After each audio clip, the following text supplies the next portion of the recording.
उत्तर प्रदेश का बिजनौर जिला लकड़ी के नक्काशीदार सामान और रसगुल्ले की मिठास के लिए जाना जाता है।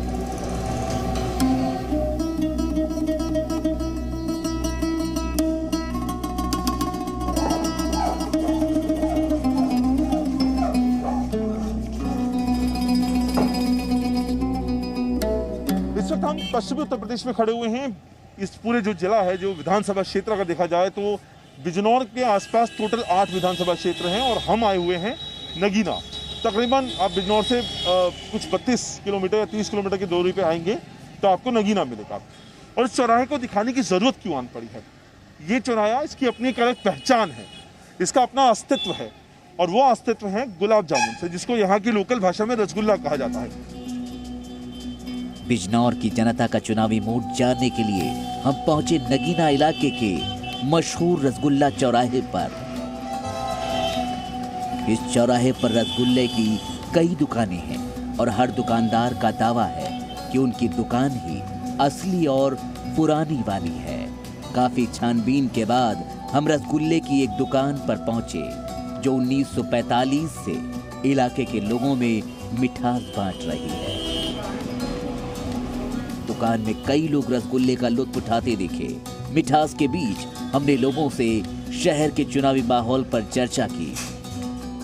सवाल ये जानना है कि आपके लिए 5 साल में क्या बदला, व्यवसायी के तौर पर और आम नागरिक के तौर पर? देखो, हमारे लिए तो नगीना में तो कुछ नहीं बदला।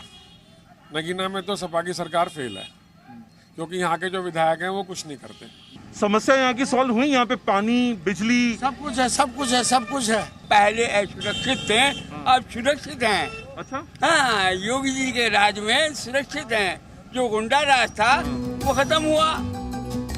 रसगुल्ले पर चुनावी चर्चा के बाद हम पहुंचे उस जगह जहां पर लकड़ी पर बारीक नक्काशी का काम होता है। योगी सरकार ने लकड़ी के इस काम को वन डिस्ट्रिक्ट वन प्रोडक्ट के तहत कई सुविधाएं दी हैं। यहाँ के कारीगर लकड़ी के चम्मच, मोमबत्ती स्टैंड और तमाम सजावटी सामान बनाते हैं, जिन्हें विदेशों में भी एक्सपोर्ट किया जाता है।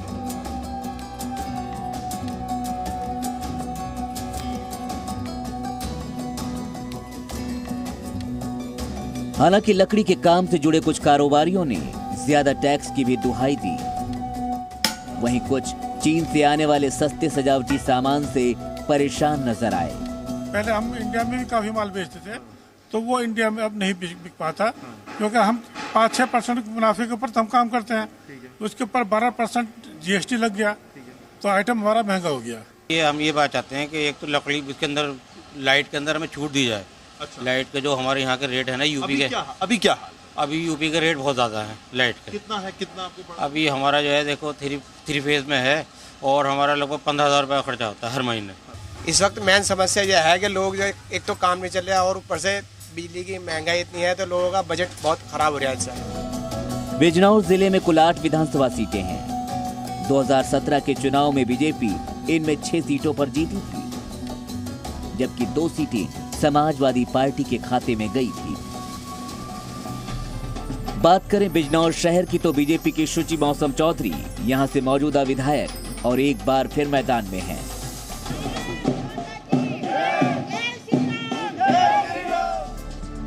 वहीं समाजवादी पार्टी के टिकट पर नीरज चौधरी मैदान में हैं।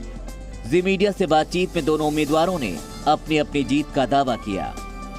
मुझे सबका आशीर्वाद मिल रहा है, चाहे वो रूरल हो या फिर शहरी क्षेत्र हो, नगर क्षेत्र में भी और गांव के क्षेत्र में भी मुझे पूर्ण रूप से समर्थक मिल रहा है और मुझे सभी का आशीर्वाद है और निश्चित तौर पे बिजनौर सदर की सीट भाजपा जरूर जीतेगी। भाईचारे की जीत होने जा रही है। पूरे पश्चिमी उत्तर प्रदेश में गठबंधन की हवा चल रही है। भाईचारा दोबारा से बहाल होगा। पश्चिमी उत्तर प्रदेश में नफरत की दीवार गिरेगी। ऐतिहासिक चुनाव है, लहर है, सुनामी है, ये पूरब तक होती चली जाएगी। बिजनौर का इतिहास से भी पुराना नाता है। महाभारत काल में कुरुक्षेत्र के युद्ध के बाद धृतराष्ट्र के मंत्री रहे विदुर हस्तिनापुर छोड़कर बिजनौर आ गए थे, जहां विदुर ने अपना आश्रम बनाया था और वो जगह आज भी विदुर कुटी के नाम से जानी जाती है। महात्मा विदुर जी की तपोभूमि है। ये सब उससे महाभारत से सर्किट है, वही है यहाँ पे। अच्छा जी।